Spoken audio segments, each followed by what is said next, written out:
Entonces, ahora vamos a explicar un poquito, ya, y terminamos esta parte para comenzar la parte de coagulación, porque tenemos tiempo hoy día, podemos hablar sobre un poco más de esto.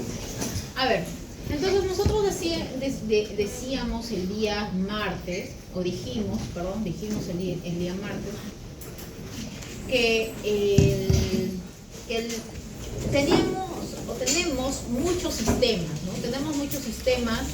Entonces son más de 35 o 40 sistemas, cada vez se va aumentando porque se van descubriendo más sistemas, los cuales van a ser de diferentes tipos, como por ejemplo el sistema ABO, H, Lewis, P1, el MNS, el RH, el LAFI, el Cromer, ¿verdad? Son sistemas, los cuales le llamamos sistemas porque están compuestos de diferentes tipos de antígenos, por eso le llamamos sistemas, ¿ya? Entonces, estos de acá van a ser, o pueden ser carbohidratos, pueden ser glicoproteínas, o pueden ser proteínas ancladoras o de membrana, ¿no? Como por ejemplo el Donbrock, el Cromer. Ahora, entonces su importancia radica en que estos sistemas van a variar con las poblaciones, ¿ya? Hay poblaciones que van a expresar mucho más algunas proteínas o algunos carbohidratos o algunos sistemas o grupos sanguíneos que otras poblaciones, ¿ya? Por eso en el momento en que una persona extranjera a veces está en un cierto país, a veces es complicado llegar a coincidir exactamente con la sangre de esa persona, ¿no? Y que no pueda tener, a veces hay cierta incompatibilidad, ¿ya? O sea, va más allá la incompatibilidad, y tienen que acordarse de eso, que del sistema ABO y RH. Eso no solamente es la incompatibilidad, porque fenotípicamente, o sea, vamos a expresar diferentes tipos de antígenos. ¿De qué? ¿Para qué nos van a servir esos antígenos? Para diferentes funciones, como estructura del glóbulo rojo, como para su alimentación o su nutrición, para su anclaje con diferentes sustancias, ¿ya?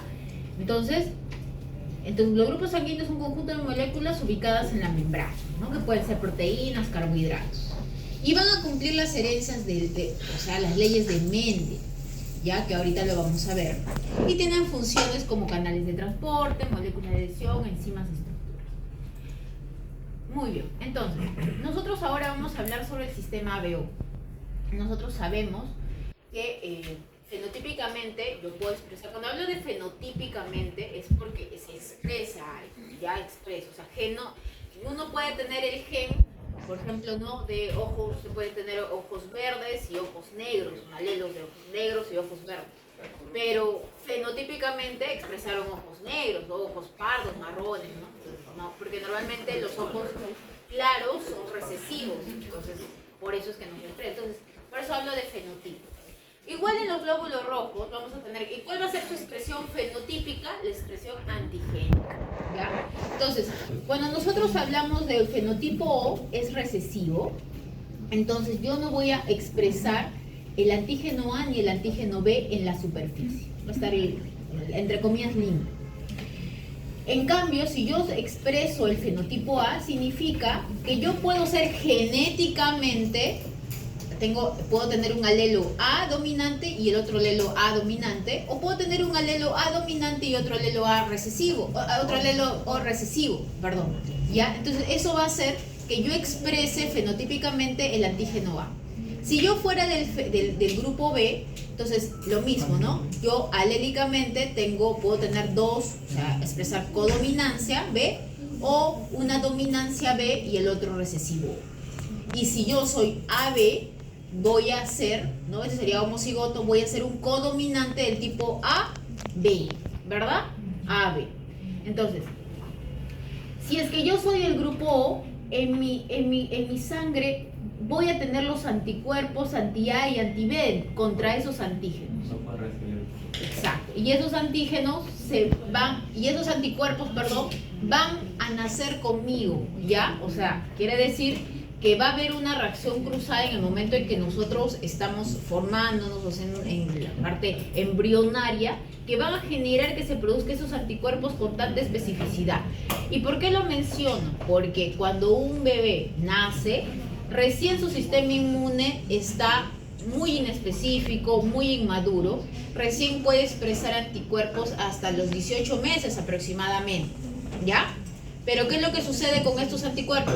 Estos anticuerpos sí se van a expresar hasta cuando un bebé está naciendo, hasta en la parte de que ya está como en feto, en las semanas de nacido, en el momento que se va formando la sangre, en el saco vitelino, que ya lo hemos visto, se va a expresar estos antígenos, por ende los anticuerpos, los mismos anticuerpos, ¿ya? Muy bien. Entonces, vamos a tener, si fuera el grupo A, anti-B, y si fuera el grupo B, anti-A, ¿verdad? Ya. Entonces, y si yo soy del grupo AB, no voy a tener ningún anticuerpo porque voy a expresar los dos antígenos. Entonces, cuando yo hablo de las leyes de Mendel, ya, estas leyes de Mendel hablan de que, por ejemplo, ¿no? Si yo tengo mi mami que es AO, ¿no? Y mi papá que es BO, ¿verdad? Entonces yo hago un entrecruzamiento, un cuadro de probabilidad, en la cual yo voy a tener un 25% de probabilidad que yo puedo ser AB, un 25% de que puedo ser del grupo B, un 25% del grupo A y un 25% del grupo O, ¿verdad? Porque expreso recesivamente. Entonces, a eso quiere decir que respeta las leyes mendelianas. Muy bien. Entonces, ahora hablando específicamente del sistema AB, ¿qué es lo que diferencia? ¿Qué antígenos estamos hablando? Ya. Entonces vamos a ver, por ejemplo, primero comenzamos con O, ¿ya? El grupo O va a expresar algo, sí va a expresar, ¿ya? Va a expresar un antígeno que se llama antígeno H, que normalmente es dominante este antígeno H, ¿ya? Entonces el grupo O va a expresar este antígeno H, ¿ya? ¿De qué se trata este antígeno H? Está dada por galactosa, está dado por una glucosamina, una galactosamina y una fucosa. Ya, esto expresa mi O. O sea, los que somos O, expresamos esto. Pero si yo soy A, ¿verdad? El grupo A, voy a expresar antígeno A. ¿Y de qué se trata el antígeno A? Ah, ya. Voy a tener lo mismo, ¿no? Pero le voy a agregar a esto una galactosamina. ¿Ya? Una galactosamina. Entonces, cuando yo ya tengo galactosamina en mi antígeno H, deja de ser antígeno H y se vuelve antígeno A, ¿ya? Lo mismo pasa con el grupo B. Si yo soy el grupo B, voy a tener antígeno H, pero le voy a agregar una galactosa. Entonces ya deja de ser antígeno H y llega a ser un antígeno B, ¿ya? Y hay un grupo que se llama el grupo Bombay, el cual no va a expresar de forma dominante el antígeno H, va a ser un antígeno H recesivo, ¿ya? Entonces este grupo Bombay yo le pongo O, ¿no? Y no va a tener anticuerpos anti-H, ¿ya? Y me puede dar una reacción. Entonces, ¿qué es lo que le falta a este antígeno H? La fucosa, ¿verdad? La fucosa. Muy bien, entonces es así como nosotros obtenemos los antígenos de diferentes grupos sanguíneos. Por lo tanto, si yo tengo mi eritrocito grupo A, voy a tener anticuerpos en mi plasma de anti-B, ¿no? ¿Qué es lo que pasa si yo a una persona A le transfundo paquete globular B? Pero ¿qué es lo que pasa? Hemólisis, ¿verdad? Puede ocurrir una hemólisis intravascular, una falla multiorgánica, ¿no? Y luego puede producir hasta la muerte del paciente. ¿Ya? Del grupo B, lo mismo, ¿verdad? Un ratito. ¿Quieres preguntar algo? Ah, ya, voy a terminar, ¿ya? Del grupo B vamos a tener anti-A. Entonces, por lo mismo no le puedo transfundir, ¿no? Glóbulos que tengan el antígeno A. ¿Le puedo transfundir O? Sí, ¿verdad? Sí le puedo transfundir O. Sí. Del grupo AB, entonces no va a tener ningún anticuerpo. ¿Qué grupos le podría transfundir? AB, todos, ¿verdad? AB, todos. Muy bien. Entonces por eso se llama receptor universal, ¿verdad? En cambio, el grupo O va a tener los dos anticuerpos y obviamente que no le voy a poner ni A ni B, le tengo que poner simplemente O. ¿Ya? Entonces, muy bien. Entonces es así como, por ejemplo, el A va a estar con su glucosamina, con su galactosamina, perdón, el B con su galactosa, y si es AB, con los dos. Y el O solamente su antígeno H. Chicos, entonces grupo A, grupo B, no se olviden, grupo AB, los dos antígenos, y grupo O, ninguno. Muy bien. ¿Eso a qué nos lleva? A también saber que existen diferentes sistemas o grupos, ¿no?, relevantes que también pueden expresar anticuerpos. ¿Ya? Anticuerpos.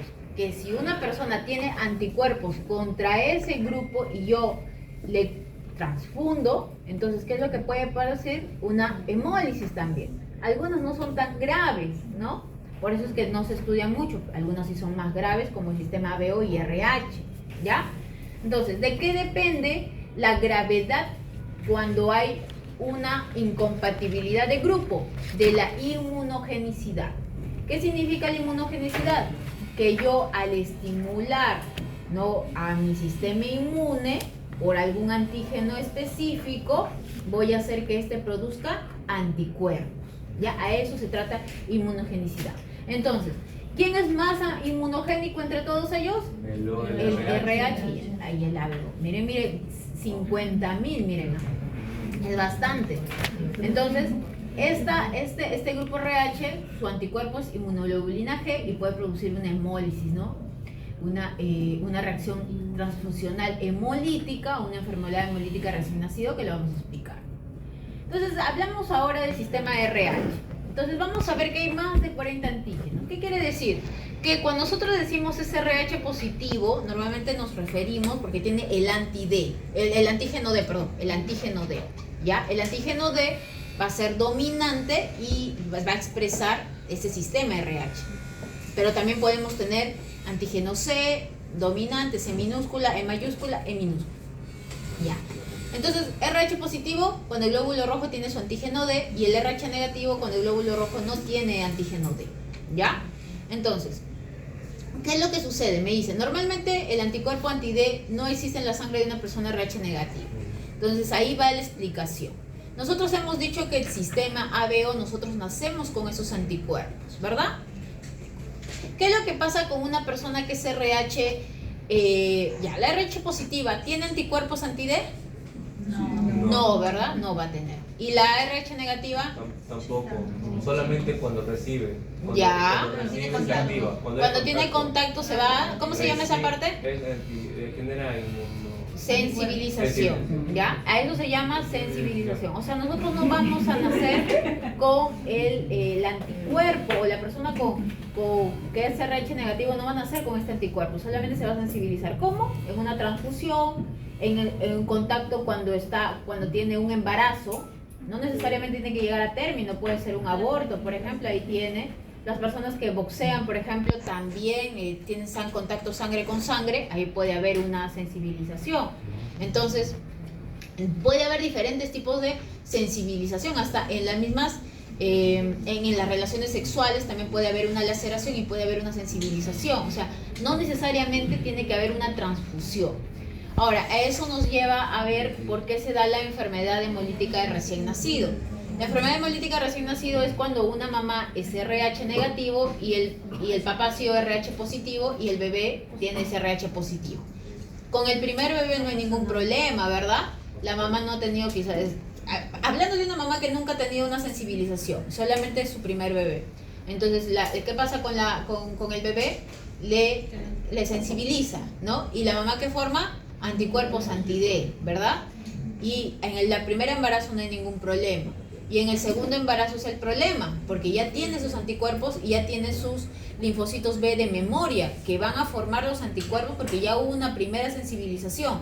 Entonces, al formar los anticuerpos va a dañar al bebé, ¿no? Al bebé. Entonces, puede producir una enfermedad hemolítica de recién nacido si es que la mamá no sabe eso. Pero eso es que al inicio de los controles del embarazo se pregunta, no es RH negativo, RH positivo, sino para poderle vacunar o ponerle su gamma globulina. Bueno, entonces, En RH positivo, el 90-95% de las personas somos RH positivo, ¿no? Solamente 5% son RH negativo y es bastante complicado encontrar un donante. Ahora, ¿qué es lo que sucede cuando una persona que está grave es RH negativo? ¿Le podemos poner RH positivo? No, lo mata. No, nunca ha tenido transfusión. Nunca ha tenido transfusión. Ah, bueno. Sí, nunca he tenido- No, pero igual se va a activar sus anticuerpos, ¿no? Por sensibilización. Pero si estamos diciendo que le queremos salvar la vida, sí se puede transfundir. Es la primera vez. Una persona con emergencia sí se puede. Si nunca tenés sensibilización, ¿ya?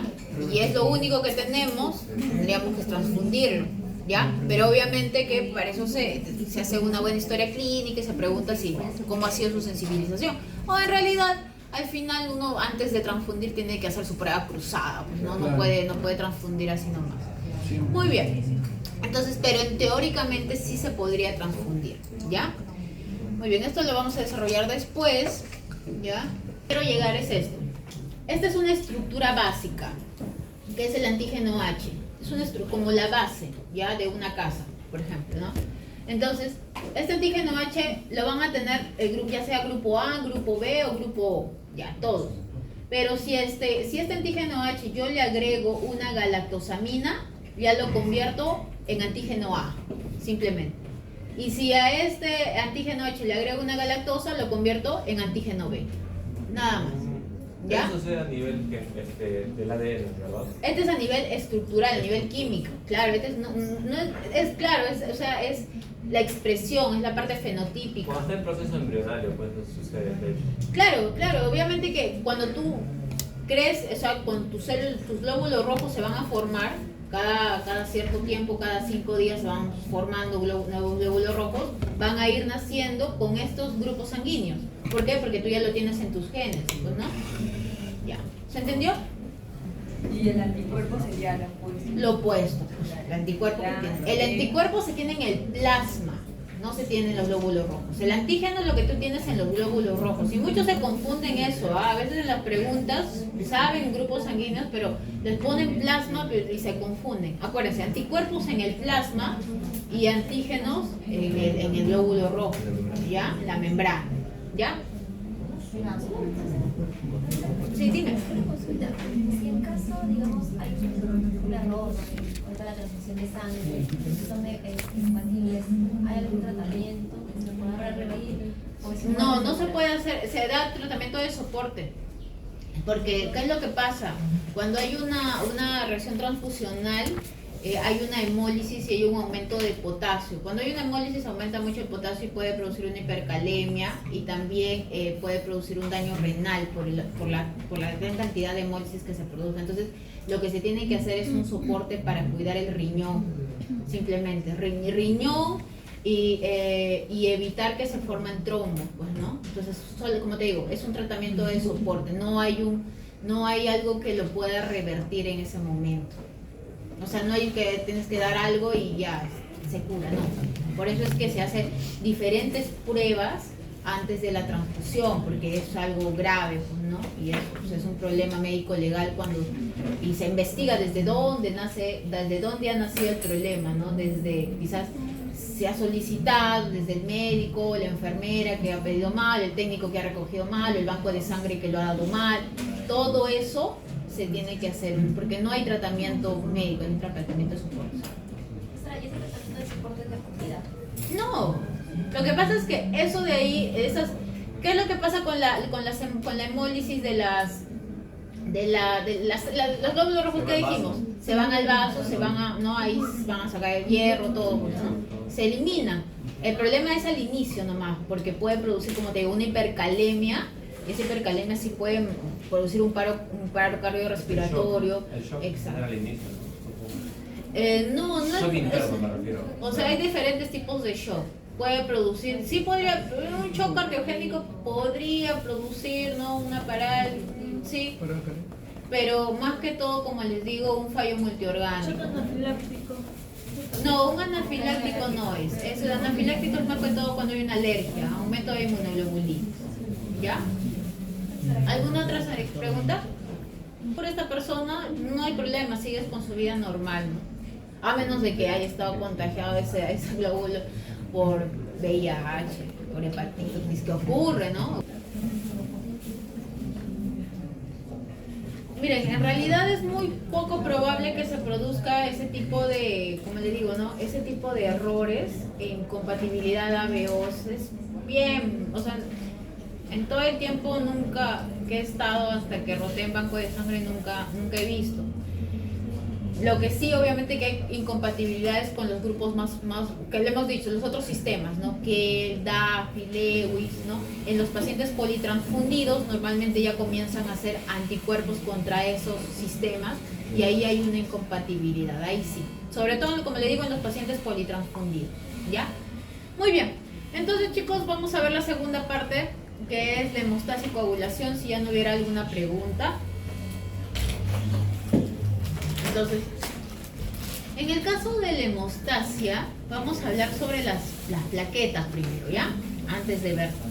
Porque en la clase pasada vimos eritrocitos, ahora vamos a ver las plaquetas. Las plaquetas, como pueden ver acá, ¿verdad? Miren las plaquetitas, vamos a ver de diferentes formas. Miren, algunas son redonditas y algunas están así, de esta forma. Entonces, ¿qué significa que estas plaquetas están activadas, ¿verdad? También podemos verlos acá, miren, acá, este es en un frotis de sangre periférica, acá podemos ver a las plaquetitas de diferente tamaño porque habíamos quedado que son fragmentos, ¿verdad? Entonces, la hemostasia está dada por, primero, el espasmo vascular, ¿ya? Es decir, cuando hay un daño de un vaso, por ejemplo, se hace una herida, ¿verdad? Hay un corte en el vaso, el mismo vaso va a liberar, o sea, en el momento que se rompe el endotelio, va a exponer, ¿ya?, sus factores vasoconstrictores, como por ejemplo la endotelina. La endotelina es un potente vasoconstrictor, entonces también va a dañar salud, va a dañar al sistema simpático, y al dañar al sistema simpático también va a producir vasoconstricción, por eso dice reflejos nerviosos. La formación de un tapón de plaquetas.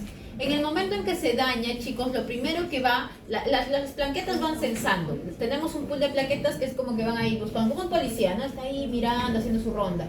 Y va a ver que hay, que el endotelio, o no, va a notar que el endotelio está dañado, y una de esas plaquetitas se va a adherir y va a llamar a sus amiguitas las plaquetas, a las otras policías, ¿verdad? Y se van a pegar. Y a eso le llamamos tampón plaquetario. Ahorita vamos a explicar uno por uno, este es un resumen, ¿ya? Luego vamos a formar el coágulo. ¿Qué es lo que sucede? Ya no puede, ¿no? Ya no pueden las plaquetas, ¿no? Las plaquetas no pueden, entonces tienen que llamar a las fuerzas especiales, ¿verdad? A las fuerzas especiales, tienen que llamar al ejército, ¿no? Así, entonces llaman al ejército, y es que son los factores de coagulación y forman el coágulo sanguíneo, ¿no? Y luego proliferación del tejido fibroso, ¿no? Entonces, luego van a encerrarlos, pues, ¿no? Los atrapan a todos, ¿verdad? Y les ponen sus esposas, ¿verdad? Sus esposos, eso sería el coágulo de la fibrina, ¿no? Y luego, cuando ya cumplieron su condena, ¿verdad? Ya se ha reparado, han pagado su indemnización, han reparado el tejido, el endotelio, ¿qué pasa? Los liberan, ¿verdad? Ya la fibrina se libera, todos se liberan y se van, tranquilos. Ya. Entonces, eso es lo que vamos a ver ahora, chicos, ¿ya? Entonces, para ver primero la parte de tampón plaquetario, tenemos que saber de dónde nacen las plaquetas. Nosotros habíamos visto que había una stem cell, ¿verdad? Una célula madre. Esa célula madre, de acuerdo a algunos factores, ¿no?, estimulantes, van a irse ya sea linfoide o mieloide. En este caso va a ser mieloide. Si es mieloide, puede irse a formar glóbulos rojos, a formar plaquetas o a formar, ¿no?, células del sistema inmunológico, ¿no?, mieloblastos.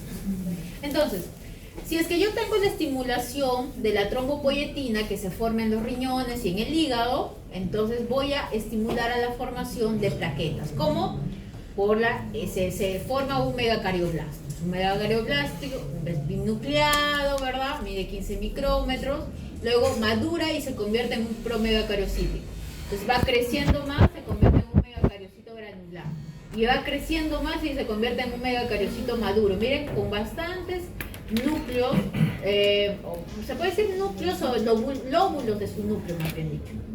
Y este de acá es el que se queda en la médula ósea y simplemente va fragmentándose para liberar las plaquetas. Este megacariocito ya es una célula gigante de núcleo bilobular, ¿no? Entonces, ahora, cuando se da la lesión, van a tener contacto las plaquetas, ¿verdad? Luego se va a dar la adhesión plaquetaria, luego la liberación de estos gránulos, luego se ayuda a la agregación, luego se va a dar la formación o la retracción del coágulo, miren, aquí está, y aquí está, se ha retraído el coágulo y la malla de fibrina, ¿ya? A esto le llamamos coagulación sanguínea. Es como.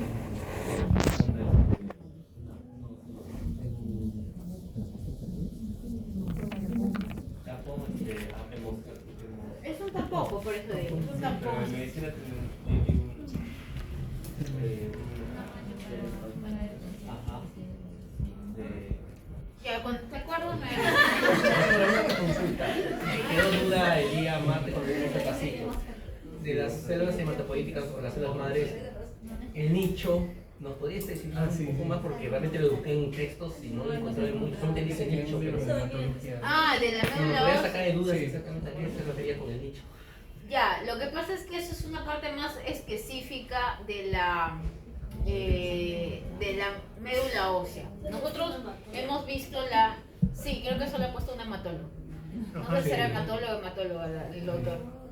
Pero nosotros cuando vemos, cuando nosotros hacemos el aspirado de médula ósea, hacemos el aspirado y lo ponemos en una, ¿cómo se llama? En un portaobjetos, ¿verdad? Entonces ahí vamos a ver las trabéculas, ¿verdad? Las trabéculas. Pero no es que ¿cómo se dice? Las stem cell, o sea, para ver los blastos, pero normalmente se hace eso para ver blastos, ¿no?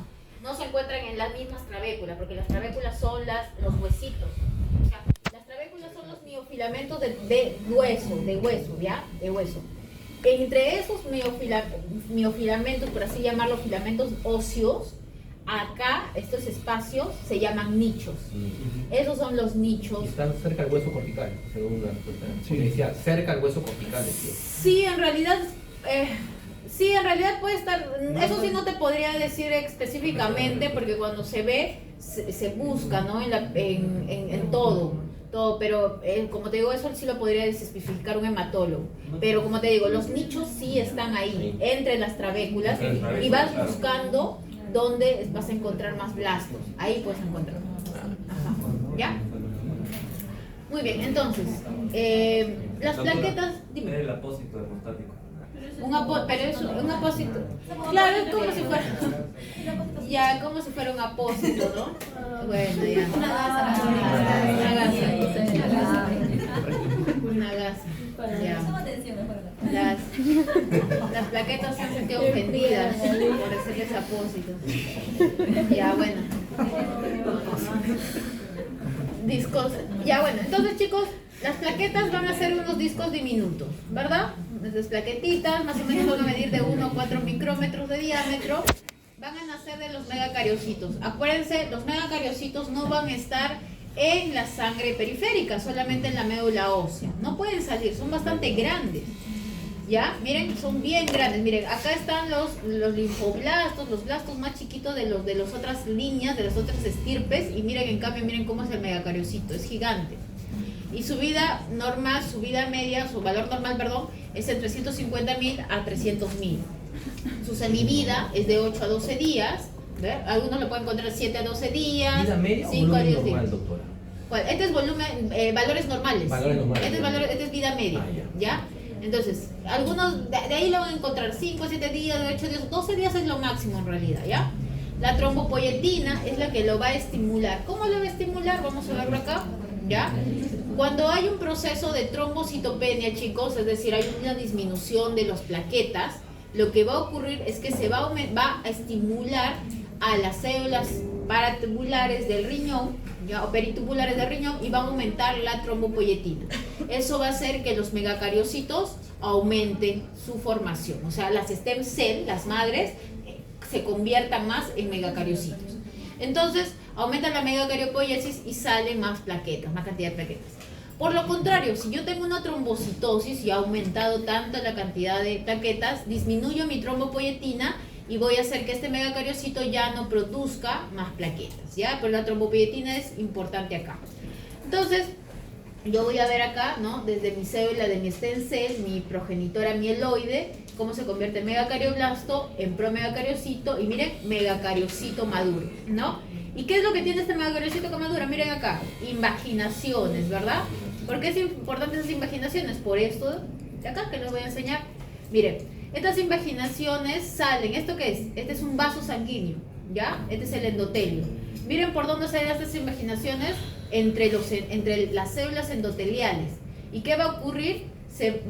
Esto se va a llamar proplaqueta. ¿Por qué? Porque esto se va a fragmentar y van a surgir, ¿qué cosa? Las plaquetas, ¿ya? Las plaquetas, así, de esta forma, se van a surgir las plaquetas, ¿ya? Así es como se forman, chicos, ¿ya? Entonces no son células, acuérdense, tienen mitocondrias, eso sí, van a tener organelas, el citoesqueleto van a tener actina, miosina y tromboesteína, y tienen enzimas para la formación de prostaglandinas, que lo vamos a ver en un momento.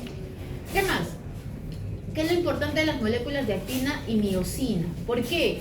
Porque miren, acá tenemos una plaqueta, en la figura A, este es con una microscopía electrónica. Tenemos gránulos alfa, gránulos delta. ¿Qué es lo que sucede? Es redondita, ¿verdad? Esto se llama plaqueta no activada. Pero ¿qué pasa si yo activo mi plaqueta? O sea, hay una ruptura de un vaso que activa mi plaqueta. Entonces van a formar estos microfilamentos, ¿ya? Y miren, se va a deformar mi plaquetita, se deforma. Esto de acá se llama, ¿cómo se llama? Plaqueta activada. Entonces, mi plaqueta va a tener restos de retículo endoplasmático, aparato de Golgi también, ¿ya? Si yo lo veo acá, va a tener restos. Entonces, va a tener mitocondrias, retículo endoplasmático, aparato de Golgi y también va a tener gránulos. Gránulos alfa, se llama alfa porque son más claritos, y gránulos densos o delta, que son mucho más oscuros porque son más grandes estos gránulos. ¿Qué contienen esos gránulos, doctores? Esto de acá. Vamos a ver. Los gránulos alfa van a contener factores de crecimiento para que favorecen la síntesis matriz extracelular y para la adherencia plaquetaria, como el factor plaquetario 4, la trombospondina 1 y 2, el factor de crecimiento derivado de plaquetas, el factor de crecimiento transformante beta, y el más importante, todos estos de acá, y el factor de von Willebrand, ¿ya? Acuérdense, es un gránulo alfa, ¿ya? Mientras que los gránulos delta vamos a tener agonistas plaquetarios, moléculas que activan las plaquetas. ¿Quiénes? La adesín trifosfato. El más importante acá, el ADP, adesín difosfato, ¿ya? Que van a activar la plaqueta. ¿Quiénes más? Serotonina, histamina, adrenalina, mira, tienen los gránulos densos. Calcio, magnesio, ¿ya? Y en los lisosomas vamos a tener hidrolasas ácidas, fosfatas ácidas, vamos a tener enzimas que también van a ser necesarias, ¿no, chicos? Muy bien. Entonces, vamos a ver acá una plaqueta que ha detectado un daño endotelial. Entonces, cuando hay un daño endotelial, porque ha habido una lesión en el vaso sanguíneo, lo que se va a expresar es el colágeno. Pero en la parte subendotelial también va a haber otra molécula que se llama el factor de von Willebrand, ¿ya? Entonces, como vemos en esta imagen, lo vamos a ver acá, en esta imagen, se va a liberar, ¿dónde está? Se va a liberar, ¿ya? El calcio va a hacer que se libere los gránulos alfa primero y los gránulos densos. Los gránulos alfa son los factores plaquetarios, factor plaquetario 4, factor de crecimiento derivado de plaquetas. ¿Qué es lo que va a hacer esto? ¿Y qué más se va a liberar en los gránulos alfa? El factor de von Willebrand, ¿ya? Son mayas, miren cómo es una proteína larga el factor de von Willebrand. Lo que va a hacer es unirse con sus receptores acá, ¿no? Las glicoproteínas, para que se adhiera. Es una forma de adherencia, como unas sogas, como un ancla hacia el colágeno del endotelio dañado. ¿Qué más se va a liberar? ADP, serotonina. ¿Para qué se liberan estos? Para llamar a más plaquetas. Las otras plaquetas que están pasando por ahí, ¿verdad?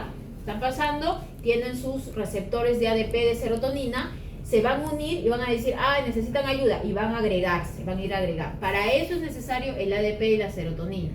¿Quién más? Acá tenemos el tromboxano A2. Va a haber un daño, ¿ya? Va a haber un daño un cambio estructural en la membrana, y esto de acá, el cambio estructural en la membrana, va a hacer que se estimule el ácido araquidónico. Este ácido araquidónico, por la vía de los COX, se van a transformar en tromboxano A2. ¿Qué es el tromboxano A2? Es una molécula que se va a formar aquí en la plaqueta y que va a ayudar al espasmo vascular, o sea, es un potente vasoconstrictor, y también va a ayudar a la agregación plaquetaria. ¿Quiénes más se van a expresar? Se van a expresar receptores. ¿Qué tipo de receptores? 2B, que se va a unir con el factor de von Willebrand, ¿ya? Se van a expresar glicoproteínas 1B, que se va a unir con el colágeno. Se va a expresar también glicoproteínas 2B3A, que se van a unir con el fibrinógeno, ¿ya? Todo esto utiliza para anclar, para aumentar, ya, lo vamos a ver poco a poco. Entonces, ese es un resumen. Vamos a comenzar con el espasmo vascular. ¿Qué es lo que sucede cuando hay un daño vascular? Cuando hay un corte en el vaso sanguíneo, se estimula la pared del vaso y va a estimular a que se produzca una vasoconstricción. Así, se produce una vasoconstricción, ¿no? Y reduce el flujo sanguíneo. ¿Para qué? Para evitar la pérdida de sangre. Eso es lo que queremos, evitar la pérdida de sanguínea. Entonces, ¿qué factores autacoides locales va a haber? Tromboxano 2 y sobre todo en esta fase, la endotelina, no se olvide, ¿ya? Y los reflejos nerviosos vamos a tener los impulsos nerviosos, ¿verdad? Impulsos nerviosos. ¿Qué dije? Impulso del sistema nervioso simpático. Muy bien. ¿Cuál es la importancia de este espasmo vascular en la parte patológica? Cuando hay una aterosclerosis, se puede romper, ¿qué cosa? Se rompe el ateroma cuando hay un flujo, un aumento de la presión, el flujo turbulento, y se produce, antes de la producción del tampón plaquetario, se produce una vasoconstricción. Esa vasoconstricción puede llevar a un infarto o antes de eso va a llevar a una angina de pecho. Por eso los comienzos de los infartos cardíacos son, las personas comienzan a tener anginas de pecho, ¿no? Anginas de pecho, ¿ya? Muy bien. Esa es la primera parte. Ya hizo el vaso lo que tenía que hacer y ahora se va a dar la formación del tampón plaquetario. Entonces vamos a tener 3 fases del tampón plaquetario. Vamos a ver que cuando se da la injuria del vaso sanguíneo, vamos a ver, acá mejor lo vamos a ver, ¿eh? La hemostasia primaria, la hemostasia secundaria, pero esta parte. Miren, lo primero que va a ver la plaqueta es la adhesión. Está pasando la plaqueta y está censando y como dije se une, ¿verdad? Se va uniendo. Y cuando se va uniendo se va a activar. Se activa, dice, no, hay un daño, se activa y se vuelve así, de esta forma, ¿no? Evoluciona, se convierte. Ya. Y luego se va agregando, se comienza a agregar. Ya. Esa es la formación del tampón plaquetario. Vamos a verlo poco a poco. Entonces, la primera fase va a ser la adhesión plaquetaria, ¿verdad? La segunda fase, la activación, y la tercera, la agregación plaquetaria. Vamos por la adhesión plaquetaria primero, ya. En la adhesión plaquetaria vamos a ver glicoproteínas, ¿verdad? No ve que se van a unir a los receptores que se encuentran ¿dónde? En el endotelio. ¿Ya? En el endotelio, como por ejemplo acá la selectina, la P-selectina, se van a unir. Entonces, cuando se une con la P-selectina, este ligando va a ir a comenzar a rodar, ¿ya? Comienza a rodar y en su rodamiento va a comenzar a formar uniones mucho más fuertes. ¿Con qué? Por ejemplo, con el colágeno, ¿ya? La glicoproteína 6 se va a unir con el colágeno. Y también se van a unir otros receptores con el factor de von Willebrand. Luego, después de que termina de rodar, ya va a haber una firme adhesión. ¿Cómo se da esa firme adhesión? Con el fibrinógeno y la fibronectina. El fibrinógeno ya uniéndose a sus receptores 2B y la fibronectina también, ¿ya?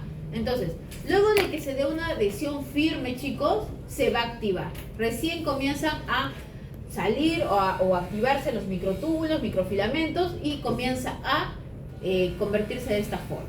Ya. Luego que ya se activó la plaquetita, se ha agregado y se ha activado, vamos a verlo acá, ¿verdad? Miren, entonces va a comienza a liberar, ¿qué cosa? Los gránulos, ya, la serotonina, comienza a liberar los tromboxano. ¿Y qué dijimos? Esto van a ayudar a que más plaquetas se empiecen a agregar. Miren, serotonina, ADP, no se ve acá, aquí está el ADP, comienzan a liberarse para que se empiece a agregar. ¿Quién es más? Entonces, en el momento de que se van a juntar, ¿quién más va a intervenir para esta unión, como si fuera un ancla, ¿no? Que une una, dos, ¿no? Fibrinógeno. El fibrinógeno, ¿ves? Lo une a esta plaqueta con la otra. ¿Quién más? El colágeno con la glicoproteína 6 se va a unir. ¿Quién más? El factor de von Willebrand con la glicoproteína 1B. ¿Ya? Entonces, acuérdense de estos dos. Entonces, cuando ya está activado, comienza la agregación plaquetaria. Y esta agregación plaquetaria se va a dar acá. Es decir, esta plaquetita comenzó a llamar a sus amigas las otras plaquetas y van a comenzar a agregarse. ¿Gracias a quién? Al fibrinógeno. Miren, la fibrinógeno es lo que los une. Es lo que nos une, ¿verdad? ¿Con qué receptor de fibrinógeno? Glicoproteína 2B, 3A. ¿Por qué les menciono tanto esas glicoproteínas? Porque hay enfermedades que cuando hay un déficit de esta proteína, o sea, la persona no puede crear esta glicoproteína de membrana. ¿Y qué es lo que va a ocurrir con esa persona? Va a producir, tener sangrados, ¿ya? La persona tiene sangrado, ¿ya? Porque no puede hacer la agregación plaquetaria. También hay enfermedades como que no tienen el receptor 1B, como la de Bernard-Solier, por ejemplo, la enfermedad de Bernard-Solier. No se puede unir el factor de von Willebrand. Eso también produce sangrado. ¿Ya, chicos? Entonces ese factor es importante. Entonces acá, vamos a ver. Doctora, ¿esos factores no permiten la coagulación? Claro, sí, hay un déficit de factor, no hay coagulación. Ajá, no hay tampón plaquetario en esta fase, ¿no? Ya, entonces acuérdense de esto, ¿no? Glicoproteínas, la 1B con factor de von Willebrand, el colágeno, glicoproteína 6, el fibrinógeno, glicoproteína 2B, 3A. ¿Ya? Entonces todas estas se van formando y se van adheriendo a su receptor, como el ADP, la epinefrina, ¿no? El tromboxano, para la activación y agregación plaquetaria. ¿Ya? Muy bien. Y para cuarta fase le he puesto como la secreción plaquetaria. ¿Qué quiere decir secreción plaquetaria? Es cuando se da la activación, chicos, va a haber una secreción de varios factores que van a ir a las demás plaquetitas para comenzar a activarlas, ¿no? Factores que se liberan como el tromboxano A2, el ADP, el colágeno, la trombina. Miren, acuérdense, trombina, ¿ya? Que no se ha generado en plaqueta, se ha generado en otro lado, pero también va a activar a la plaqueta. La adrenalina y el factor activador plaquetario PAM. Esta activación, como les dije, va a activar ciertos mensajeros, como la fosfolipasa C, va a activar la vía inositol trifosfato y el diacilglicerol. Esta vía va a liberar calcio, va a estimular fosfolipasa 2 y va a convertir el ácido araquidónico en tromboxano A2. La liberación de calcio va a estimular a la contracción plaquetaria y el diacilglicerol va a activar a las proteinasas para la secreción de los gránulos densos, ADP, calcio, alfa, los factores de crecimiento plaquetarios, ¿ya? Y va a ayudar también a la expresión de las diferentes glicoproteínas que ya le hemos mencionado. ¿Ya, chicos? Entonces, también, ¿qué es importante en la plaquetita? El glicógeno, el glucógeno. ¿Por qué tiene glucógeno? Porque esa plaqueta, entre sus 7 a 12 días, necesita alimentarse, ¿verdad? ¿No? Necesita vivir, por eso es que tiene glucógeno. ¿Qué tiene? Glucógeno, tiene gránulos alfa, gránulos beta, mitocondrias, ¿verdad? Para producción de ATP, el glucógeno, ya eso es lo importante. Entonces, entre los gránulos vamos a tener gránulos alfa y gránulos densos, que ya vimos. Van a haber proteínas hemostáticas, van a estar en la coagulación, pero también va a haber proteínas no hemostáticas que van a ayudar al crecimiento endotelial. O sea, cuando hay ese daño del endotelio, van a ayudar a que se regenere, ¿ya? Y también vamos a tener gránulos densos. Entonces, el trombo blanco, chicos, va a ser la que se produzca solamente por las plaquetas, ¿verdad? Las plaquetitas se adhieren gracias al colágeno, al factor de von Willebrand. Luego se da la secreción, ¿verdad? La secreción de sus gránulos, y luego se va a dar la agregación, esta agregación, ¿ya? Muy bien. Pero nosotros no podemos quedarnos con este tampón blanco, con este tampón plaquetario, porque es muy débil, ¿ya? Necesitamos formar un tampón más fuerte. Para eso vamos a utilizar, ¿qué cosa? Los factores de coagulación, para tener como les dije, ¿no? Un tampón mucho más fuerte. Ya, entonces acá vamos a tener, miren, los factores de coagulación. 1, fibrinógeno, 2, protrombina, vamos a tener al 7, proconvertina, al 9, factor Stuart-Prower, diferentes. ¿Se tienen que aprender el nombre de todos? No, de algunos han venido, obviamente, ¿no? Pero no todos, algunos tienen más importancia, entre comillas, que otros, porque hay enfermedades que se relacionan más con una pérdida de estos factores, entonces por eso es importante, ¿ya? Entonces, pero sí tienen que conocer en qué vía se encuentra, eso sí, tienen que conocerlo, ¿ya? Entonces acá vamos a tener también, acá lo menciona el calcio como factor 4, y lo pongo porque esto ha venido en un examen de internado, un examen en el ENAM, creo que ha venido también, ¿no? Este nombrecito, ¿no? Entonces tienen que tenerlo en cuenta. Vamos a comenzar. Miren, factor 1, llamado fibrinógeno, es una glicoproteína, su semivida es 90 horas y esta es la concentración plasmática. Luego vamos a tener el factor 2, llamado protrombina, es un simógeno. ¿Qué quiere decir simógeno? Que es un factor inactivo, ¿ya? Igual el factor 3 funciona como un cofactor, también llamado tromboplastina tisular o factor tisular. El factor 4, que es el calcio, funciona como un cofactor. El factor 5 es la proacelerina, que es un cofactor también. Tenemos el factor 8, ¿verdad? Que es el factor antihemolítico A. O sea, cuando hay un déficit de este factor, ¿qué es lo que produce en la persona? Hemofilia A, ¿ya? Y el factor 9, que produce hemofilia B si no hay, ¿verdad? Y también tenemos el factor 10, bueno, el factor Stuart, ¿verdad? Es un simógeno porque tiene que ser activado. El factor 11, que es el factor antihemofílico C, o sea, produce hemofilia C si no hay este factor, entonces todavía está en estudio, ¿ya? El factor de Hageman y el factor 13, que es el factor estabilizador de la fibrina. Esto es importante también, que lo vamos a ver ahora. Miren cuánto es su semivida o su vida media, son diferentes, ¿verdad? El que más dura es el factor 13, ¿no? 13. El factor 8, acuérdense, siempre va acompañado también del factor de von Willebrand, ¿ya? Por eso es que cuando hay un déficit también de factor 8, muchas veces también esa persona tiene un déficit de factor de von Willebrand, ¿ya? Muy bien. Ahí hay la preclaritreína. Entonces, ¿qué es lo que tenemos que saber de los factores de coagulación? Estos factores de coagulación, ¿ya?, van a ser sintetizados en el endotelio del vaso que ha sido dañado o en el hígado. En el endotelio vamos a tener el factor 8, el factor tisular, la trombomodulina, el heparansulfato, que son anticoagulantes, la activadora del plasminógeno tisular, el inhibidor del plasminógeno, ya el factor de von Willebrand, todos estos.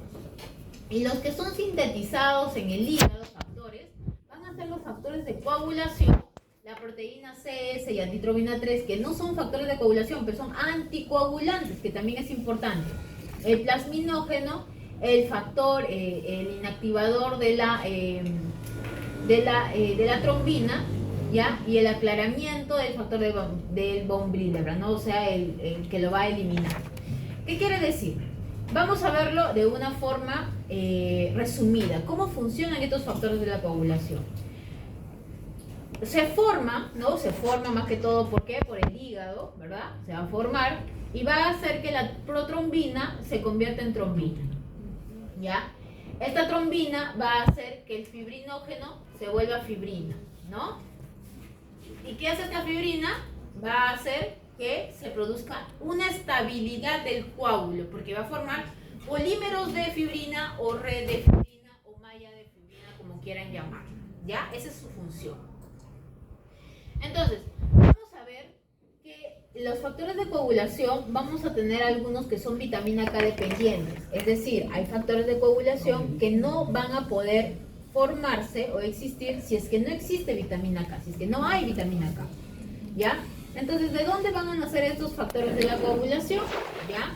De lo que nosotros comemos. Comemos verduras, ¿verdad? Los alimentos verdes sobre todo, va a hacer que en nuestro intestino hayan bacterias que transformen o que transformen esos alimentos en vitamina K. ¿ya? Solamente nosotros en el intestino por esas bacterias, ¿ya? Entonces, en ese momento, la vitamina K va a ir al hígado, pero mediante lipoproteínas, porque la vitamina K es una vitamina liposoluble y va a ir al hígado. Y en el hígado, ¿qué va a pasar? En el hígado va a haber unas enzimas que se llama el epóxido reductasa. Este epóxido reductasa va a hacer que dependa de la vitamina K. Cuando hay vitamina K, esa epóxido reductasa va a activarse y se va a llamar vitamina K reductasa. ¿Y qué va a hacer esta vitamina K reductasa? Va a carboxilar a los precursores de los factores de la coagulación. Precursores. Entonces, recién con esta carboxilación yo voy a poder tener factores de coagulación per se que ya van a poder ir hacia la vía de coagulación. Si no, no funciona. ¿Ya? Entonces, vamos a ver acá. ¿Quiénes son esos factores de la coagulación? Ah, ya. La protrombina, que hemos dicho que es el factor 2, ¿verdad? El factor 7, el factor 9 y el factor 10. Acuérdense, estos son los factores de la coagulación dependientes de vitamina K. ¿Ya? No se olviden. Ahora, acá, vamos a ver. Como hemos dicho, esta vitamina K necesita va a carboxilar, ¿verdad?, a los precursores de los factores de coagulación, al 2, al 7, al 9 y al 10. Pero ¿quién también necesita otras proteínas de la vitamina K? La proteína C y la S.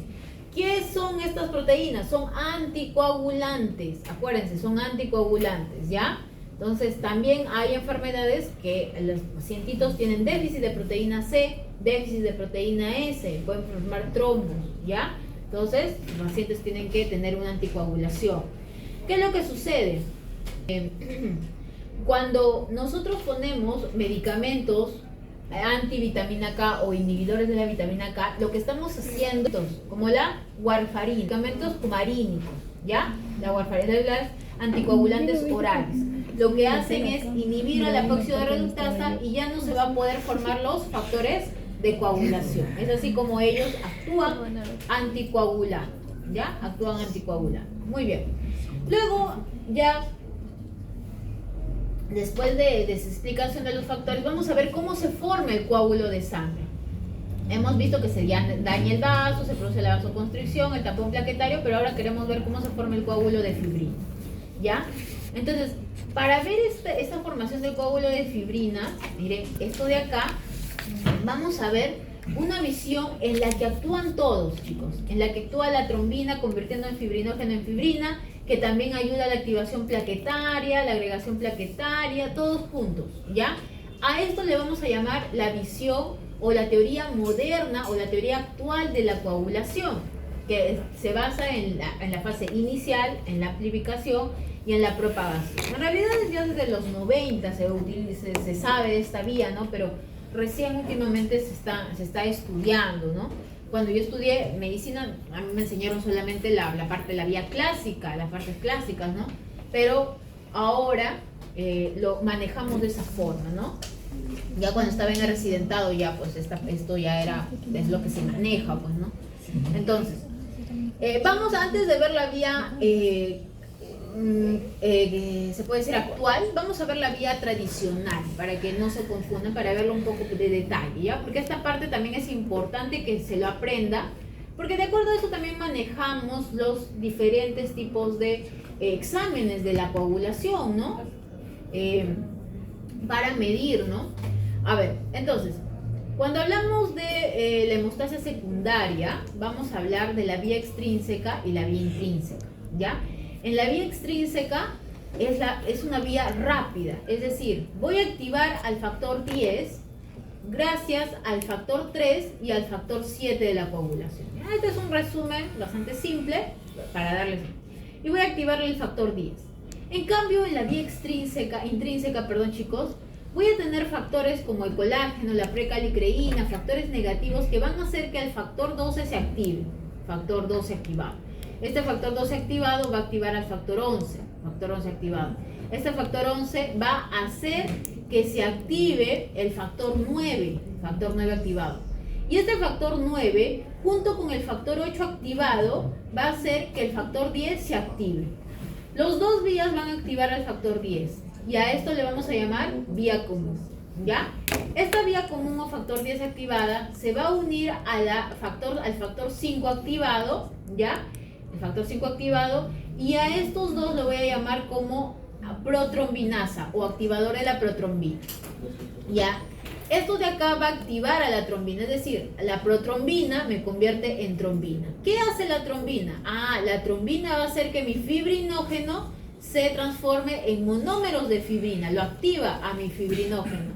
Y este monómero de fibrina se va a convertir en polímeros de fibrina. ¿Gracias a quién? Gracias al factor 13 activado. ¿Y cómo se activó el factor 13? Gracias a que mi trombina también activó a mi factor 13 y me forma un polímero de fibrina entrecruzado, de esta forma, ¿ya? ¿Qué más hace mi trombina? Mi trombina va a ayudar a que se active más factor 5. Mi trombina va a hacer que mi factor 11, se siga activando más, ¿ya? Y la trombina va a hacer que mi factor 8 se active. O sea, miren, la trombina también hace que se produzca una retroalimentación positiva, chicos? Entonces, la vía extrínseca, ya, esto ya es un poquito más específico, liberación del factor tisular o tromboplastina tisular, ¿verdad? Factor 3.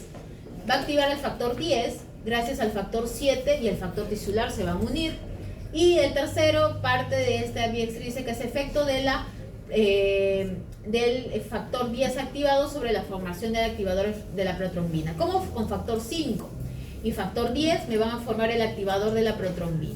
¿Cómo así? Pues no, se daña si hay un trauma, el factor 3 se libera, el factor tisular se une junto con el factor 7 que lo va a activar, el mismo factor tisular activa al 7 y junto con el calcio van a activar al factor 10. Este factor 10 junto con el calcio y junto con el factor 5 van a activar a la protrombina, ¿verdad? Activador de la protrombina. Muy bien, entonces esto estamos allá hablando de la hemostasia secundaria de la vía extrínseca. Entonces nos falta hablar de la vía intrínseca. En la vía intrínseca los pasos son: primero, el traumatismo sanguíneo se produce, voy a activar el factor 12 y liberación de fosfolípidos plaquetarios. Factor 12, entra en contacto con el colágeno, se activa el factor 11, el factor 9, el factor 10, y este factor 10 activado junto con el factor 5 me van a crear el activador de la protrombina, ¿verdad? Acá igual, se activa el 2, se activa el 9, el 11, se activa el 9, ¿verdad? Junto con el calcio y junto con el 8 van a activar, junto con el calcio y junto con el 11 van a activar al 9, el 9 junto con el 8, ¿ya? Y el calcio van a activar al 10, ¿ya? ¿Qué más activa? Las plaquetas también lo van a activar, ¿verdad? Van a ayudar. Entonces, este factor 10, activador 10, va a hacer que se forme el activador de la protrombina, ¿ya? ¿Quién es? 10, 5, calcio. Esto se llama activador de la protrombina o protrombinasa. Y esto de acá, junto con las plaquetas, fosfolípidos plaquetarios, perdón, van a hacer que la protrombina se forme como trombina, se forme más trombina, ¿ya? Entonces, esta es la vía intrínseca, ¿ya? Tienen que acordarse de todo eso, ¿ya?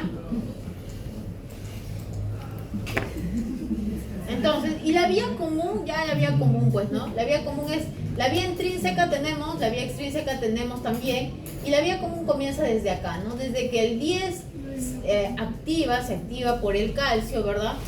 Y el 10 activado, que ya se ha activado el 10 de acá de la vía intrínseca y extrínseca, ya va a hacer que la protrombina se transforme en trombina y el fibrinógeno en fibrina, y el factor 13 ayude a formar los polímeros de fibrinas, ¿no? Así, ¿no? Entonces, iniciación de la coagulación es se puede decir tampón plaquetario, este es el tampón rojo, ¿verdad? En la formación de la coagulación, y después de esto, ya vamos a ver, se va a formar de esta forma. Miren, ¿cómo se activa el fibrinógeno?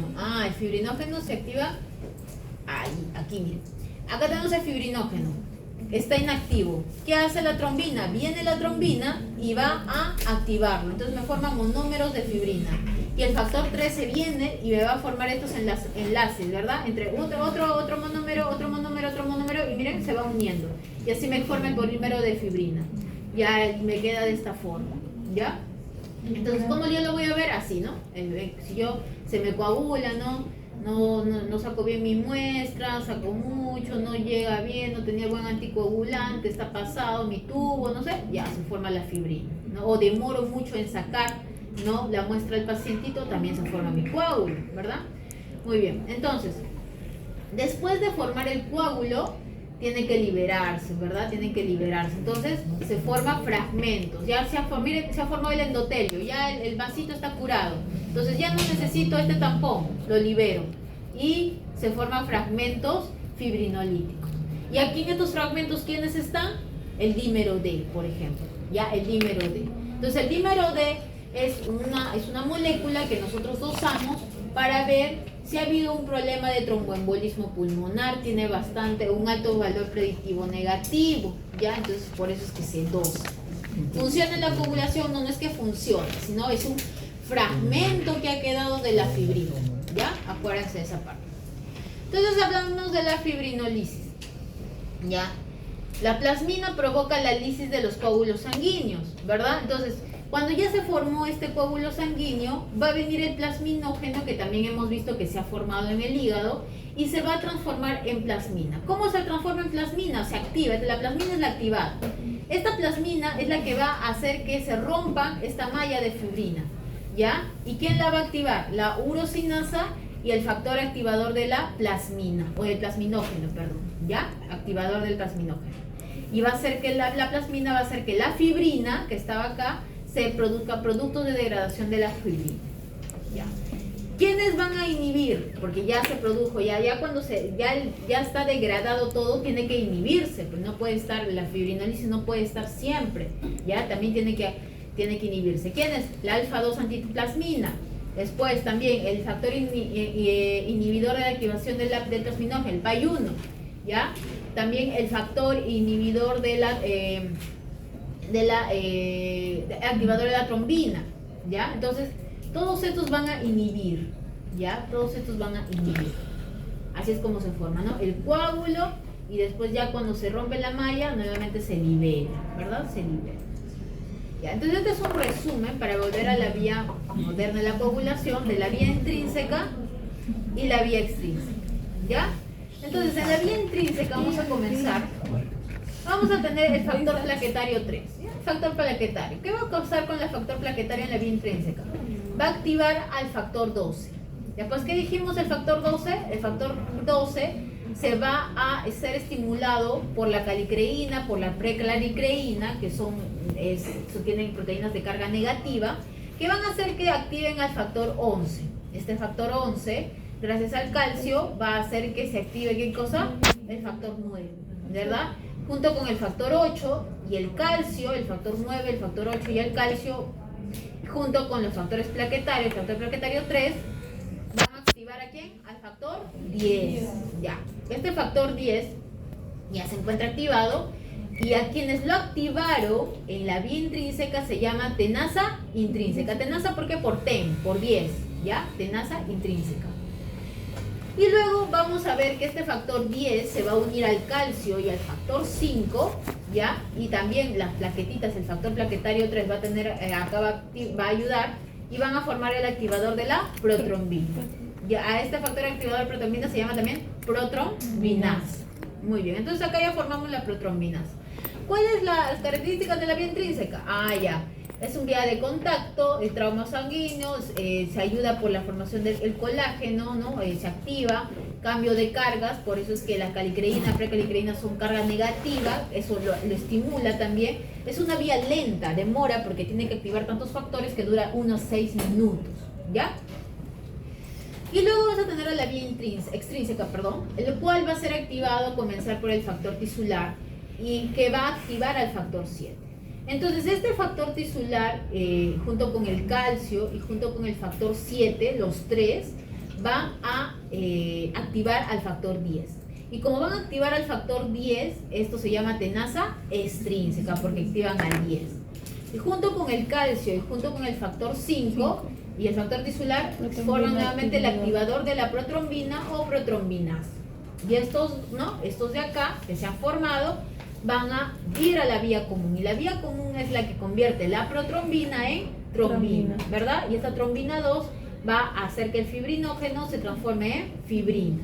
Y esta fibrina, ya, gracias al calcio, ya, va a hacer que, gracias al calcio y la trombina que va a activar a este factor 13, va a hacer, vamos a ver por acá primero, ya, que se transforme el coágulo, ¿verdad? El coágulo con la malla de fibrina, ¿ya? Entonces, ¿qué es lo que ocurre? Esta trombina hemos dicho que activa el fibrinógeno, pero también va a ayudar a que se active el factor 13. ¿A quién va a ayudar más? También al factor 5 va a ayudar. ¿A quién también va a ayudar? Al factor 8 a que se active. ¿A quién va a ayudar? Al factor 11 a que se active. Entonces, miren la trombina cómo ayuda a las demás a seguir activando. ¿Y cuál es su característica de esta vía intrínseca?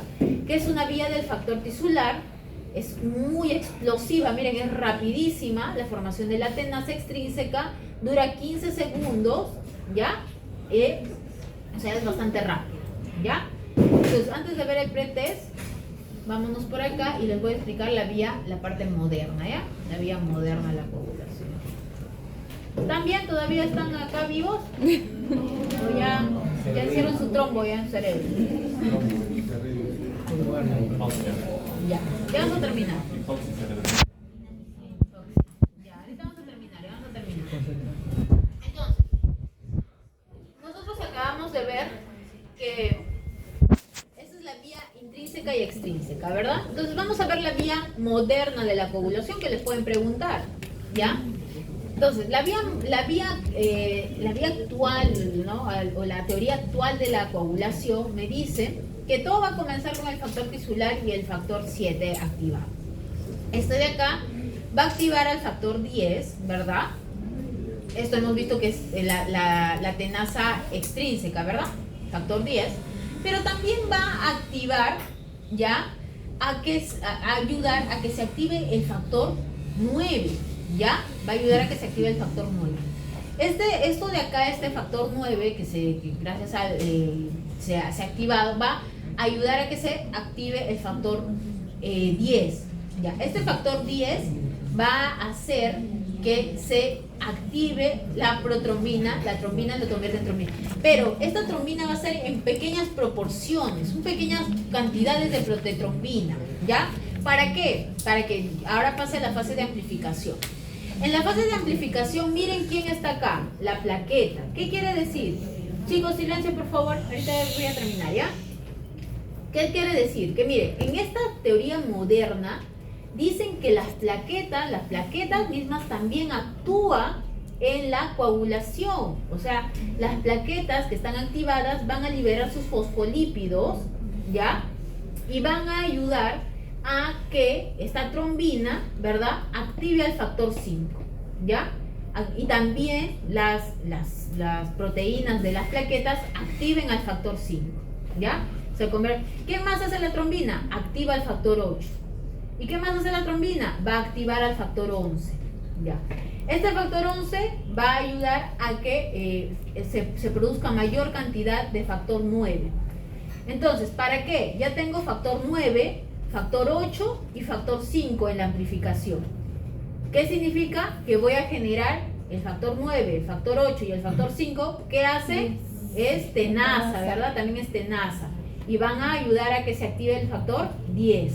Este factor 10 hace que ya se convierta en protrombinasa, ¿verdad? Junto con el factor 5, y hacen que la protrombina se convierta en trombina.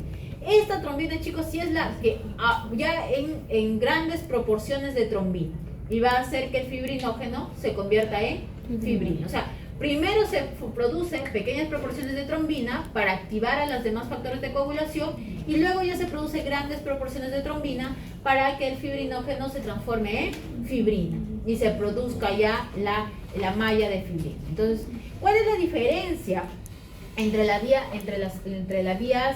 teoría tradicional de la coagulación? Que en esta teoría todos van a interactuar, ya sea la hemostasia primaria con la hemostasia secundaria, pues las plaquetas interactúan. Entonces, pues, ¿qué más? La diferencia también es que acá se va a generar trombina desde la fase inicial. En cambio, en las otras no, pues no, la trombina se produce después. Acá desde la trombina de la fase inicial, ¿ya? Y que todos los factores de coagulación van a interactuar de forma paralela. No es que vaya una vía extrínseca, todos interactúen de forma paralela. ¿Ya? Esa es la teoría moderna. Este de acá. Ya. Entonces, vamos a desarrollar, por favor,